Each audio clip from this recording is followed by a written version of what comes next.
ओम शांति। आज 1 जून 2021 की साकार मुरली। आज बाबा ने कहा, मीठे बच्चे, ये सारे विश्व ईश्वरीय फैमिली है, इसलिए गाते हैं तुम माता पिता हम बालक तेरे। तुम अभी प्रैक्टिकल में गॉडली फैमिली के बने हो। प्रश्न, बाप से 21 जन्मों का पूरा वर्षा लेने की सहज विधि कौन सी है? उत्तर, संगम पर शिव बाबा को अपना वारिस बनाओ, तन मन धन से बलिहार जाओ, तो 21 जन्मों के लिए पूरा वर्षा प्राप्त होगा। बाबा कहे, जो बच्चे संगम पर अपना पूरा सब कुछ इंश्योर करते हैं, उन्हें मैं रिटर्न में 21 जन्मों तक देता हूं। गीत है, नयनहीन को राह दिखाओ। ओम शांति। बच्चों ने गीत सुना। यह भगत भगवान को पुकारते हैं। भगवान को पूरा न जानने के कारण मनुष्य कितने दुखी हैं। भक्ति मार्ग में कितना माथा मारते रहते हैं। सिर्फ इस जीवन की बात नहीं, जब से भक्ति शुरू हुई है तब से धक्के खाते रहते हैं। भारत में ही देवी देवताओं का राज्य था, जिसको स्वर्ग सचखंड कहा जाता था। भारत सचखंड है। भारत की महिमा बड़ी जबरदस्त है, क्योंकि भारत परमपिता परमात्मा का बर्थ प्लेस है। उनका असुल नाम शिव है। शिव जयंती मनाते हैं। रुद्र व सोमनाथ जयंती नहीं कहा जाता। शिव जयंती व शिवरात्रि कहा जाता है। स्वर्ग की स्थापना करने वाला एक ही हेवनली गॉड फादर है। अब सभी भक्तों का भगवान तो जरूर एक होना चाहिए। सभी नयनहीन हैं, अर्थात ज्ञान के चक्षु व डिवाइन इनसाइट नहीं है। भगवानुवाच, मैं तुमको राजयोग सिखाता हूं। श्रीमद् भगवत गीता है मुख्य। श्री अर्थात श्रेष्ठ मत। अब तुमको बुद्धिमान बनाया जाता है। दिव्य चक्षु अर्थात ज्ञान का तीसरा नेत्र दिखा है। वास्तव में ज्ञान का तीसरा नेत्र तुम ब्राह्मणों को मिलता है, जिससे तुम बाप को और बाप की रचना के आदि मध्य अंत को जान जाते हो। इस समय सभी में देहंकार व 5 विकार है, इसलिए घोर अंधियारे में है। तुम बच्चों के पास है। तुम्हारी आत्मा सारे वर्ल्ड की हिस्ट्री ज्योग्राफी को जान गई है। आगे तुम सब अज्ञान में थे। ज्ञान अंजन सद्गुरु दिया, अज्ञान अंधेर विनाश। जो पूज्य थे वही फिर पुजारी बन पड़े हैं। पूज्य है रोशनी में और पुजारी है अंधियारे में। परमात्मा को आप ही पूज्य, आप ही पुजारी नहीं कह सकते हैं। वह तो है ही परम पूज्य, सबको पूज्य बनाने वाला। उनको कहा जाता है परम पूज्य। परम पिता परम आत्मा माना परमात्मा। कृष्ण को थोड़ी ऐसे कहेंगे। उनको सब गॉड फादर नहीं कहेंगे। निराकार गॉड को ही सब गॉड फादर कहते हैं। है वह भी आत्मा, परंतु परम है, इसलिए उनको परमात्मा कहा जाता है। वह परम आत्मा सदैव परम धाम में रहने वाले हैं। अंग्रेजी में उनको सुप्रीम सोल कहा जाता है। बाप कहते हैं, तुम गाते भी हो, आत्मा परमात्मा अलग रहे बहुकाल। ऐसे नहीं परमात्मा परमात्मा से अलग रहे बहुकाल। नहीं, यह पहले नंबर का ज्ञान है। आत्मा सो परमात्मा, परमात्मा सो आत्मा कहना। आत्मा तो जन्म मरण में आती है, परमात्मा थोड़ी पुनर्जन्म में आते हैं। बाप बैठ समझाते हैं, तुम भारतवासी स्वर्गवासी पूज्य थे। ह्यूमैनिटी के पूज्य सब देवी देवताएं थे। ये सारी ईश्वरी की फैमिली है। ईश्वर है रचता। गाया जाता है, तुम मात पिता हम बालक तेरे, तो फैमिली हो गई ना। अच्छा, भला यह तो बताओ, तुम मात पिता किसको कहते हो? यह कौन कहते हैं? आत्मा कहती है, तुम मात पिता, तुम्हारी कृपा से स्वर्ग के सुख घनेरे हमको स्वर्ग में मिले हुए थे। तुम माता पिता आकर स्वर्ग की स्थापना करते हो, तुम आपके बच्चे बनते हैं। बाप कहते हैं, मैं संगम पर ही आकर राजयोग सिखाता हूं, नई दुनिया के लिए। मनुष्यों की बुद्धि बिल्कुल ही भ्रष्ट बन गई है। स्वर्ग को नरक समझ लेते हैं। कहते हैं वहां भी कंस, जरासंधि, हिरण्यकश्यप आदि थे। बाप आकर समझाते हैं, क्या तुम भूल गए हो? मेरी तो शिव जयंती भी तुम भारत में ही मनाते हो। गाया भी जाता है शिवरात्रि। कौन सी रात्रि? यह ब्रह्मा की बेहद की रात्रि। बाप संगम पर आकर रात्रि से दिन अर्थात नरक से स्वर्ग बनाते हैं। शिवरात्रि के अर्थ का भी कोई को पता नहीं है। भगवान है निराकार। मनुष्यों के तो जन्म बाय जन्म शरीर नाम बदलते हैं। परमात्मा कहते हैं मेरा कोई शरीर का नाम नहीं, मेरा नाम शिव ही है। मैं सिर्फ बूढ़े वानप्रस्थ तन का आधार लेता हूँ। यह पूज्य था, अब पुजारी बना है। शिव बाबा आकर स्वर्ग रचते हैं। हम उनके बच्चे हैं तो जरूर हम स्वर्ग के मालिक होने चाहिए ना। शिव बाबा है ऊंच से ऊंच। ब्रह्मा विष्णु शंकर का अपना अपना पाठ है। हर एक आत्मा में अपना सुख दुख का पाठ नूंधा हुआ है। तुम जानते हो हम शिव बाबा के वारिस बने थे। शिव बाबा ने स्वर्गवासी बनाया था, तब उनको याद करते हैं, ओ गॉड रहम करो। साधु भी साधना करते हैं क्योंकि यहाँ दुख है तो निर्वाण धाम जाना चाहते हैं। आत्मा परमात्मा में लीन हो जाती है, वह हम आत्मा से परमात्मा यह समझना रॉन्ग है। अब तुम कहते हो हम आत्मा परम धाम में रहने वाली है, फिर देवता कुल में आएंगे, फिर 84 जन्म लेंगे। हम आत्मा वर्णों में आती है। शिव बाबा जन्म मरण में नहीं आते हैं। शिव नारायण की डिनास्टी थी। जैसे कृष्ण घराने में Edward the first second third चलता है, वैसे वहां भी Lakshmi Narayan the first, Lakshmi Narayan the second third, ऐसे 8 डिनास्टी चलती है। अभी तुम ब्राह्मणों का तीसरा नेत्र खुला है। बाप बेटा आत्माओं से बात करते हैं। तुम ऐसे 84 का चक्र लगाए इतने इतने जन्म लेते आए हो। वर्णों का भी एक चित्र बनाते हैं जिसमें देवता क्षत्रिय वैश्य शूद्र ब्राह्मण बनाते हैं। अब तुम जानते हो हम सब ब्राह्मण चोटी है। इस समय हम है ईश्वरीय औलाद। प्रैक्टिकल में इस सहज राजयोग और ज्ञान से हमको सुख घनेरे मिलते हैं। कोई तो सूर्यवंशी राजधानी का वर्षा लेते हैं, कोई चंद्रवंशी का। सारी किंगडम स्थापन हो रही है। हर एक अपने पुरुषार्थ से वह पद पाएंगे। कोई अगर पूछे कि अभी पढ़ते पढ़ते हमारा शरीर छूट जाए तो क्या पद मिलेगा, तो बाबा बतला सकते हैं योग से ही आयु बढ़ती है, विकर्म विनाश होते हैं और कोई उपाय पति से पावन बनने का नहीं है। पति तो पावन कहने से ही भगवान याद आता है, परंतु भगवान है कौन यह नहीं जानते हैं। बाप कहते हैं मैं आता ही भारत में हूँ, यह मेरा बर्थ प्लेस है। सोमनाथ का मंदिर कितना आलीशान है, यह बाप बेट बच्चों को समझाते हैं। भक्ति मार्ग में फिर यादगार बनने शुरू होते हैं। जब पुजारी बनते हैं तो पहले पहले सोमनाथ का मंदिर बनाते हैं। भारत तो सतयुग त्रेता में बहुत साहूकार था। मंदिरों में भी अकिचार धन था।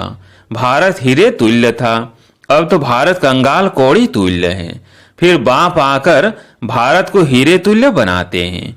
कोई से भी पूछो क्रिएटर कौन है, कहेंगे परमात्मा। वो कहाँ है, वो तो सर्वव्यापी है। बाप कहते हैं ये सारा झाड़ जड़ जड़ीभूत अवस्था को पाया हुआ है। अपने को देखा जाता है कि हम लायक बने हैं जो बाबा मम्मा की गद्दी नसीन बन सके। यह है ही पतित दुनिया। पवित्रता है मुख्य। अब तो no health no wealth no happiness है। यह रुण्य के पानी मिसल अर्थात मृग तृष्णा के समान राज्य।